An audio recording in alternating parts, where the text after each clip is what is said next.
Hello aspirants, इस answer writing practice series के अंदर आपको मिलेंगे 4 questions daily GS1, GS2, GS3 और GS4 से। क्वेश्चंस का डिस्कशन सुबह होता है जिससे कि आपको टाइम मिल सके खुद आंसर्स को अटेम्प्ट करने का और फिर उसके मॉडल आंसर का डिस्कशन इवनिंग में होगा। इस बीच जिन लोगों ने आंसर लिखे होते हैं वह अपने आंसर्स को फ्री इवैल्यूएशन के लिए इस ईमेल आईडी पर भेज सकते हैं। ईमेल आईडी है contact.crispcontent@gmail.com। सीरीज का मेन ऑब्जेक्टिव यही है कि आपकी आंसर राइटिंग स्किल्स को डेवलप किया जाए, आपको बिगनर से एडवांस बनाया जाए। क्वेश्चंस का स्टैंडर्ड यूपीएससी का ही रखा जाता है और उन इम्पॉर्टेंट टॉपिक से फ्रेम किए जाते हैं जो अपकमिंग यूपीएससी मेंस एग्जाम 2020 के लिए मोस्ट इम्पॉर्टेंट होंगे। इस तरह से आप आंसर राइटिंग ही नहीं कर रहे हैं, आप एक तरह से अपने सिलेबस के मोस्ट इम्पॉर्टेंट टॉपिक्स को लर्न और रिवाइज भी कर पा रहे हैं। आंसर राइटिंग को डेली रखने का यही ऑब्जेक्टिव है कि आप अपनी हैबिट डेवलप कर सकें आंसर्स को रोज लिखने की। कुछ ज़रूरी बातें उन कैंडिडेट्स के लिए जो अपने आंसर्स को फ्री इवैल्यूएशन के लिए भेजना चाहते हैं। एक बार में एक ही आंसर को भेजें। फाइल का फॉर्मेट PDF ही रखें। अपनी आंसर शीट पे क्वेश्चन और आंसर के अलावा कुछ भी ना लिखें, क्योंकि जितनी क्लियर कॉपी होगी उतना ज़्यादा स्पेस मिलेगा हमें रिमार्क्स लिखने में। नॉर्मल सर्कमस्टेंसेस में इवैल्यूएटेड कॉपी को वापस भेजने में 2 से 3 दिन का वक्त लग जाता है, लेकिन कभी कभी बहुत ज़्यादा कॉपीज आने की वजह से 5 से 7 दिन का भी समय लग जाता है। बाकी आप किसी भी सोर्स से लिखे गए आंसर को भेज सकते हैं। मतलब ज़रूरी नहीं है कि आप इसी सीरीज में दिए गए क्वेश्चंस को ही अटेम्प्ट करें। लास्टली, हमारी सिंसियर अपॉलजीज उन कैंडिडेट्स के लिए जो अपने आंसर हिंदी फॉर्मल लैंग्वेज में लिखते हैं और वो कैंडिडेट्स जो अपनी ऑप्शनल सब्जेक्ट्स की भी कॉपीज को चेक करवाना चाहते हैं। फिलहाल यह अभी पॉसिबल नहीं हो सकता, लेकिन we are trying our best कि ऐसा हो सके इन नियर फ्यूचर। बात करते हैं किसी भी आंसर को किस तरह से अटेम्प्ट करना चाहिए। वैसे तो हर किसी का अपना अपना तरीका होता है आंसर को अप्रोच करने का, लेकिन हम यहाँ पर एक बेसिक अप्रोच को यूज़ करेंगे जो ऑलमोस्ट सभी के लिए सुइटेबल हो और सबसे ज़्यादा इफेक्टिव हो। हमारी बेसिक अप्रोच कहती है कि सबसे पहले क्वेश्चन के कंटेक्स्ट को समझना चाहिए। कंटेक्स्ट मतलब वह ब्रॉड एरिया, वह ब्रॉड थीम जिसके ऊपर यह क्वेश्चन बेस्ड होते हैं। इसको सिंपल एग्जाम्पल से समझते हैं। मान लीजिए मैंने आपसे कहा कि एक्सप्लेन काउ, तो आप जिस एरिया में सोचेंगे वह काऊ होगा। आप किसी और जानवर के बारे में नहीं सोचेंगे, राइट? यहाँ तक तो हमें पता चल गया कि हमें किसी दूसरे जानवर के बारे में नहीं सोचना है, लेकिन काऊ के बारे में भी क्या सोचना है, अभी भी कंटेक्स्ट पूरा क्लियर नहीं है। इसलिए क्वेश्चन के पूरे कंटेक्स्ट को समझने के लिए हम उसके कीवर्ड को भी देखते हैं। क्वेश्चन के कंटेक्स्ट को पूरी तरह से समझने के लिए हम उसके डायरेक्टिव वर्ड को भी देखते हैं। डायरेक्टिव वर्ड्स वो वर्ड्स होते हैं जो उस टॉपिक के अंदर भी किस डायरेक्शन में सोचना है उसके लिए गाइड करते हैं। जैसे कि हमने एग्जाम्पल लिया था एक्सप्लेन काउ, इसके अंदर जो डायरेक्टिव वर्ड है वो है एक्सप्लेन। उसके अकॉर्डिंग हम काउ के बारे में उसके फीचर्स बता सकते हैं कि काउ के 4 पैर होते हैं, एक पूंछ होती है। लेकिन वहीं अगर हमने डायरेक्टिव वर्ड क्रिटिकली एनालाइज लगा दिया तो हम सेम टॉपिक काऊ के बारे में ही डिफरेंट डायरेक्शन में सोचेंगे, मतलब काऊ के एडवांटेजेस या डिसएडवांटेजेस। और इस तरह से आपने देखा कि एक ही थीम होने के बावजूद 2 डिफरेंट डायरेक्शन से हमने सोचा, और इस तरह से आप क्वेश्चन के पूरे कंटेक्स्ट को समझ पाते हैं। एक बार कंटेक्स्ट को समझ लिया, फिर हम अपने नेक्स्ट स्टेप पर आते हैं जो है कंटेंट को गैदर करना। क्वेश्चन की अंडरस्टैंडिंग के बाद जो भी रिलेटेड मैटर हमें मिलता है उसे हम गैदर करने की कोशिश करते हैं। कोई भी रिलेटेड एग्जाम्पल, डेफिनेशन, स्टैट्स या फिगर्स, उन्हें हम या तो अपने दिमाग में रखने की कोशिश करेंगे या फिर उनके रफ पॉइंट्स बनाकर रफ पेज पे लिख देंगे, क्योंकि एक बार कंटेक्स्ट समझने के बाद हमारा दिमाग सभी डायरेक्शन से उससे रिलेटेड कंटेंट को गैदर करने की कोशिश करता है। और ये इन्फॉर्मेशन रॉ होती है, अनफिल्टर्ड होती है, और ऐसा भी हो सकता है कि वो टोटली रिलेटेड हमारे क्वेश्चन की डिमांड से ना भी हो। और अगर आपने उसे डायरेक्टली अपने पेपर पे लिख दिया तो हो सकता है कि आप क्वेश्चन की डिमांड से डिविएट हो जाएं और फिर आपको मार्क्स भी अकॉर्डिंगली मिलेंगे। इसलिए उस रॉ इन्फॉर्मेशन को अच्छे से प्रेजेंट करने के लिए हम लास्ट स्टेप पर आते हैं, स्ट्रक्चर। किसी भी आंसर के अंदर 3 बेसिक कंपोनेंट होते ही हैं। पहला इंट्रोडक्शन, दूसरा बॉडी और तीसरा कंक्लूजन। किसी भी क्वेश्चन के आंसर में इंट्रोडक्शन, बॉडी और कंक्लूजन किस तरह से लिखना है वह क्वेश्चन टू क्वेश्चन डिफर करता है। जिस तरह का क्वेश्चन होता है उसी तरीके से हम लिखते हैं तीनों कंपोनेंट। दूसरा आपकी नॉलेज पर डिपेंड करेगा, जितनी ज़्यादा नॉलेज होगी, रिफाइंड नॉलेज होगी, उतना रेलेवेंट इंफॉर्मेशन नॉलेज आंसर्स के अंदर लिखी जा सकती है। और फाइनली आपके एक्सपीरियंस पर डिपेंड करेगा कि आपने कितनी प्रैक्टिस करी है, जिसकी वजह से आप क्विकली क्वेश्चन की डिमांड को समझ पाते हैं और उतना ही जल्दी उसे लिख पाते हैं। यह सब धीरे धीरे आंसर राइटिंग की प्रैक्टिस करने से आ जाता है। और इस तरह से अगर आपको क्वेश्चन का कंटेक्स्ट समझ में आ गया, फिर आपको पता चल गया कि कंटेक्स्ट से रिलेटेड मतलब क्वेश्चन की डिमांड से रिलेटेड क्या कंटेंट लिखा जा सकता है, आपने अप्रोच के दूसरे स्टेप के अकॉर्डिंग कंटेंट को गैदर भी कर लिया और फिर रियल पेपर पे आपने स्ट्रक्चर कर दिया, तो इस तरह से आपका आंसर कंप्लीट हो जाता है। परफेक्शन की तो कोई लिमिट नहीं है, लेकिन यह अप्रोच फॉलो करने के बाद आपको एक ऐसा आंसर मिलेगा जिसे एग्जामिनर चेक करेगा तो मजबूर हो जाएगा आपको अबव एवरेज मार्क्स देने के लिए। इसलिए हम आगे इसी अप्रोच का यूज करते हुए क्वेश्चंस को डील करेंगे। आज का GS 1 का क्वेश्चन देखते हैं। What was the need of Nehru-Liaquat Agreement of 1950? Discuss its salient features in 250 words. यह क्वेश्चन आपके सिलेबस एरिया मॉडर्न हिस्ट्री से लिया है। Significant events, personalities and issues from mid 18th century until present. तो पहले question पूछ रहा है कि नेहरू लिकायत एग्रीमेंट जो 1950 में हुआ था उसकी क्या नीड थी और उसके क्या सेलिएंट फीचर्स हैं, और इन्हें 250 वर्ड्स के अंदर मेंशन करना है। क्वेश्चन के कंटेक्स्ट को समझेंगे। क्वेश्चन ब्रॉडली जिस थीम के ऊपर बेस्ड है वो है नेहरू लिकायत एग्रीमेंट जो 1950 में हुआ था, लेकिन अभी भी हमें पूरा कंटेक्स्ट नहीं पता चला है, क्योंकि हम सब कुछ नेहरू लिकायत एग्रीमेंट के बारे में जो भी पता है वह नहीं लिख देंगे, राइट। इसलिए क्वेश्चन की पूरी डिमांड को समझने के लिए दूसरे एसोसिएटेड थीम्स और डायरेक्टिव वर्ड्स को देखेंगे। यहाँ पर पर्टिकुलरली पूछ रहे हैं कि इसकी क्या नीड थी और इसके फीचर्स का डिस्कशन करना है, क्योंकि यहाँ पर आप देख सकते हैं डिस्कस डायरेक्टिव वर्ड दिया गया है, और डिस्कस का मीनिंग हो जाता है कितने भी व्यू पॉइंट अगर आपके पास हैं इससे रिलेटेड उन्हें आप मेंशन कर सकते हैं। तो इस तरह से क्वेश्चन का कंटेक्स्ट हो जाएगा नेहरू लिकायत एग्रीमेंट की नीड बताइए और जो भी फीचर्स हैं इस एग्रीमेंट के उन्हें लिस्ट आउट करिए।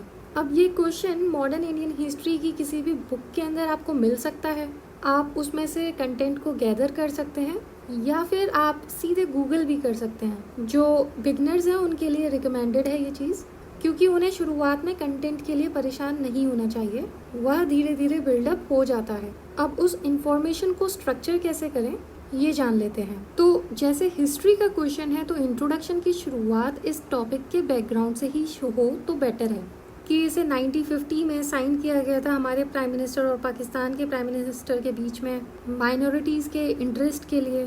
फिर बॉडी के अंदर हेडिंग बनाकर नीड बता सकते हैं, जिससे कि एग्जामिनर को अलग से पता चल जाए कि क्वेश्चन की पहली डिमांड पूरी हो चुकी है, और फिर हम फीचर्स को लिस्ट आउट कर सकते हैं उसकी भी सब हेडिंग बनाकर। लास्ट में हम कंक्लूजन दे सकते हैं और वो कंटेम्प्रेरी सिचुएशन से रिलेट करके दे सकते हैं एक बेटर इफेक्टिव कंक्लूजन बनाने के लिए।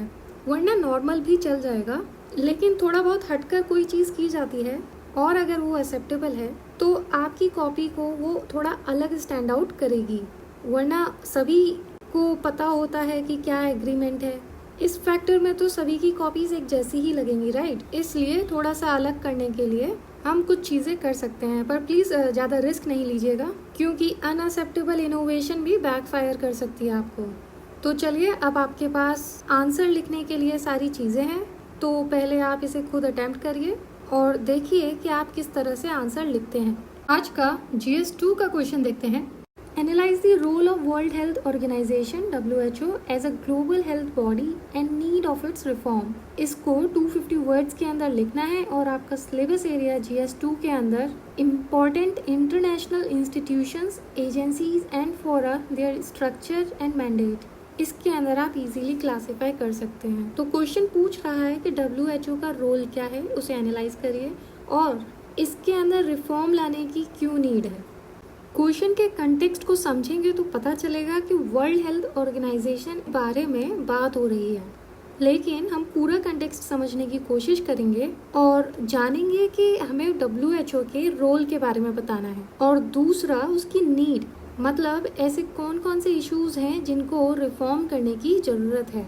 अब ये दोनों चीज़ें डायरेक्टिव वर्ड को ध्यान में रखते हुए हम बताएंगे। यहाँ पर डायरेक्टिव वर्ड दिया है एनालाइज। एनालाइज का मतलब हो जाएगा कि आप एक एक करके जो भी एस्पेक्ट्स हैं उनको बताएंगे और इसके अंदर थोड़ा सा स्पेशलाइज्ड, जैसे साइंटिस्ट करते हैं, एक एक चीज़ के बारे में जानते हैं वो अच्छे से, उसी तरह इधर भी जो भी एस्पेक्ट निकाले जाएंगे उनको एक्सप्रेस करेंगे जैसे कि आप WHO के ही वर्कर हैं और आपको बिहाइंड द सीन सारी चीज़ें पता है। आई होप इतना समझ में आया होगा। इसका content current affair based question है। बहुत रिसेंटली इतने इश्यूज बने हैं WHO के ऊपर, USA ने इसकी फंडिंग को बंद करना चाहा है, तो बहुत सारी आर्टिकल्स आपको वेबसाइट्स पे मिल जाएंगे। आप एडिटोरियल्स का भी सहारा ले सकते हैं ओपिनियन बनाने के लिए, व्यू पॉइंट निकालने के लिए। मैगजीन्स के अंदर इसको भी कवर किया गया होगा, करंट अफेयर मैगजीन्स के अंदर। और फिर तो सबसे बेस्ट रिसोर्स आपका न्यूज़पेपर है, आप उसमें से भी कंटेंट गैदर कर सकते हैं। कंटेंट गैदर करने के बाद अब उसको स्ट्रक्चर कैसे करें? सिंपल है, क्योंकि हमने कंटेक्स्ट समझ लिया है तो स्ट्रक्चर करना भी आसान हो जाएगा। इंट्रोडक्शन के अंदर आप या तो रिसेंटली जो इवेंट्स हुए हैं उनसे रिलेट करके लिख सकते हैं, या फिर आप WHO की सिंपल डेफिनेशन, उसका मैंडेट ये लिख सकते हैं। बॉडी में तो आप डायरेक्टली रोल और नीड अलग अलग अच्छे से मेंशन करेंगे, जो भी पॉइंट्स हैं आप उनको लिख सकते हैं। और फिर लास्टली कंक्लूजन के अंदर जितना भी आपने एनालाइज किया है वह सब कंसाइज फॉर्मेट में ब्रीफ मैनर में आप कंक्लूजन में लिख सकते हैं। अदरवाइज वे फॉरवर्ड भी दे सकते हैं। क्वेश्चन का नेचर इस तरह का है कि ये चीज़ की जा सकती है। तो चलिए इस क्वेश्चन को लिखिए और जानिए WHO के बारे में और अपनी आर्ट ऑफ राइटिंग स्किल्स को भी बढ़ाइए। सिर्फ लिखने से ही आएगा, पैसिव लर्निंग से नहीं आएगा। समुद्र के किनारे बैठकर मोतियों को नहीं पाया जा सकता। पानी में जाना होगा, थोड़ा डूबना होगा, लहरों से थोड़ा लड़ना होगा, अच्छा स्विमर बनना होगा और तब जाके आपको मिलेंगे मोती। इसलिए लिखने की कोशिश करिए। आज का GS 3 का क्वेश्चन देखते हैं। Explain in what way using dollar swap line with other countries can help the Indian economy in uncertain times। इसे 150 वर्ड्स में लिखना है और ये सिलेबस आपका economic development, Indian economy and issues relating to planning, mobilization of resources, growth, development and employment के अंदर classify कर सकते हैं। क्वेश्चन पूछ रहा है कि डॉलर स्वैप लाइन जो तरीका है उससे इंडिया को क्या हेल्प मिल सकती है अनसर्टेन टाइम्स में। क्वेश्चन का कंटेक्स्ट को समझेंगे। यहाँ पर broad theme dollar swap line के बारे में बात हो रही है और इसके बारे में आपको पता होना जरूरी है। लेकिन सब कुछ इसके बारे में हम लिखने नहीं बैठेंगे कि आप प्रोसेस से लेकर इसके पॉजिटिव इम्पैक्ट, इसके नेगेटिव इम्पैक्ट सब कुछ मेंशन करें। आप इस क्वेश्चन को पूरा पढ़ेंगे, कंटेक्स्ट को पूरा जानेंगे। तो क्वेश्चन कह रहा है कि एक्सप्लेन इन व्हाट वे। तो की डिमांड क्वेश्चन की है, क्या ज़रूरत है डॉलर स्वैप लाइन की, क्या बेनिफिट है, किस तरह से इंडियन इकोनॉमी को हेल्प हो सकती है अनसर्टेन टाइम। अब जैसे कि ये पेंडेमिक हो रहा है तो डॉलर्स और रुपीज़ के अंदर जो फ्लक्चुएशन आ रहे हैं इनकी वैल्यूज़ के अंदर, उनको किस तरह से ये इफेक्ट कर सकता है, और बेसिकली पॉजिटिव इफेक्ट, क्योंकि यहाँ पे क्या दिया गया है, help, how it can help the Indian economy. I hope इतना समझ में आया होगा। कंटेंट इस आंसर का वाइडली करंट अफेयर्स, गूगल या न्यूज़पेपर से ही मिलेगा, क्योंकि ये ऐसा टॉपिक है जो अभी रिसेंटली करंट अफेयर्स में रहा है। And this topic is not only relevant for mains exam but also prelims. इसलिए इसका कंटेंट गैदर करिए, समझिए इस टॉपिक को और फिर उस कंटेंट को प्रॉपर फॉर्मेट में डालिए। इंट्रोडक्शन, बॉडी और कंक्लूजन के इंट्रोडक्शन में तो आप ब्रीफ ओवरव्यू दे सकते हैं, ऐसे क्या सर्कमस्टांसेस हैं, ऐसे क्या इश्यूज हैं जिसकी वजह से डॉलर स्वैप लाइन को यूज़ करना पड़ रहा है। और फिर मेन बॉडी में तो आप एक्सप्लेन करेंगे ही कि डॉलर स्वैप लाइन किस तरह से हेल्प करता है इकोनॉमीज़ को सही रखने के लिए इन अनसर्टेन टाइम। और यहाँ पे स्पेशली हम इंडियन इकोनॉमी के कंटेक्स्ट में बात कर रहे हैं। लास्टली हम कंक्लूजन के अंदर इसकी इम्पोर्टेंस बताकर आंसर को क्लोज कर सकते हैं। आपको ये आंसर लिखना चाहिए, काफ़ी बेनिफिट्स होंगे, आपको टॉपिक लर्न होगा, रिवाइज होगा और अंडरस्टैंडिंग डेवलप होगी और आर्ट ऑफ राइटिंग स्किल तो बढ़ेगी ही।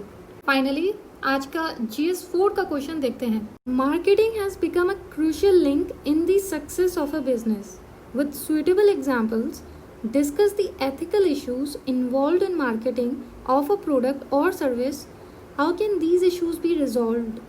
इसको 250 वर्ड्स के अंदर लिखना है। सिलेबस एरिया आपका एथिक्स एंड ह्यूमन इंटरफेस के अंदर ही आ सकता है, ethics in private and public relationships. Statement दिया है सबसे पहले क्वेश्चन के अंदर, मार्केटिंग का जो तरीका है बिजनेस को सक्सेसफुल बनाने के लिए काफ़ी इम्पोर्टेंट रोल प्ले करता है। अब इसी चीज़ को ध्यान में रखते हुए और एग्जाम्पल्स के साथ हमें डिस्कस करने हैं एथिकल इश्यूज मार्केटिंग के अंदर जो इन्वॉल्व होते हैं और उन इश्यूज को कैसे रिजॉल्व किया जा सकता है।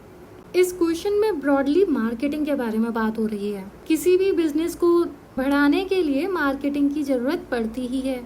फिर क्वेश्चन की मेन डिमांड को ढूंढेंगे मार्केटिंग से रिलेटेड। यहाँ पर सुइटेबल एग्जाम्पल के साथ मार्केटिंग में जो एथिकल इश्यूज होते हैं, चाहे किसी प्रोडक्ट को बेचना हो या सर्विस, उन एथिकल इश्यूज को डिस्कस करना है और फिर उन इश्यूज को कैसे रिजॉल्व किया जा सकता है उन्हें 250 वर्ड्स के अंदर लिखना है। हो जाएगा राइट। कंटेंट के लिए, इस आंसर को लिखने के लिए जो कंटेंट की ज़रूरत होगी वो आप काफ़ी कुछ अपनी सराउंडिंग से रिलेट करके लिख सकते हैं। इंटरलिंक करिए, बाकी बेसिक इंफॉर्मेशन, बेसिक अंडरस्टैंडिंग तो बुक के अंदर से भी मिल सकती है।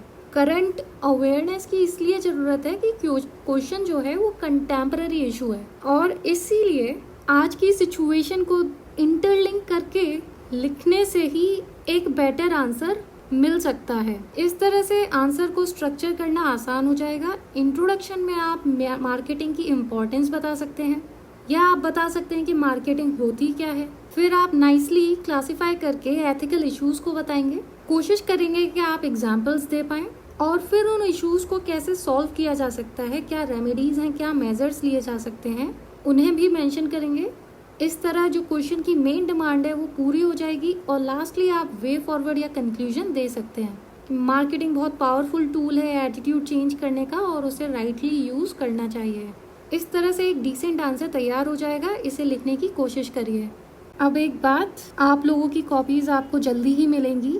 काफ़ी हद तक बैकलॉग मिट चुका है और कुछ दिन में सारी कॉपीज़ क्लियर हो जाएंगी। आई मस्ट से आप में से कुछ लोग बहुत अच्छे आंसर लिखते हैं। Keep it up and continue writing. आपको प्रोग्रेस खुद दिखती भी होगी, इसलिए कीप राइटिंग। फाइनली बात करते हैं कि ऐसा कौन सा एक्स फैक्टर होता है ऐसे कैंडिडेट के बीच जिसकी नॉलेज टॉपर की नॉलेज के इक्वली होती है पर फिर भी उसे टॉपर से कम मार्क्स मिलते हैं। ऑलमोस्ट किसी भी टॉपर की कॉपी अगर आप उठाएंगे तो उसके अंदर कुछ चीज़ें कॉमन दिखाई पड़ेंगी। पहला, जितना भी पॉसिबल हो उतना ये पॉइंट में बनाकर आंसर देते हैं। कीवर्ड्स के नीचे अंडरलाइन करते हैं जिससे कि एग्जामिनर की अटेंशन डायरेक्टली उन कीवर्ड्स पे जाए। तीसरा, आंसर के अंदर विजिबिलिटी बनी रहे उसके लिए शॉर्ट पैराग्राफ्स बनाते हैं 5 to 6 लाइन्स के। Depends on individual handwriting. जितना पॉसिबल हो वहाँ पे फ्लो चार्ट्स, डायग्राम, मैप लगाने की कोशिश करते हैं और इस तरह से एक एक्स फैक्टर आंसर के अंदर आ जाता है और उनकी कॉपी दूसरों की कॉपी से अलग दिखाई पड़ती है। आप भी इन बातों का ध्यान रखिए। डेली आंसर राइटिंग करते रहिए जिससे कि ये सारी चीज़ें आपकी आदत में आ जाए। इतना ही इस वीडियो में। Keep writing. All the best. See you in the next video.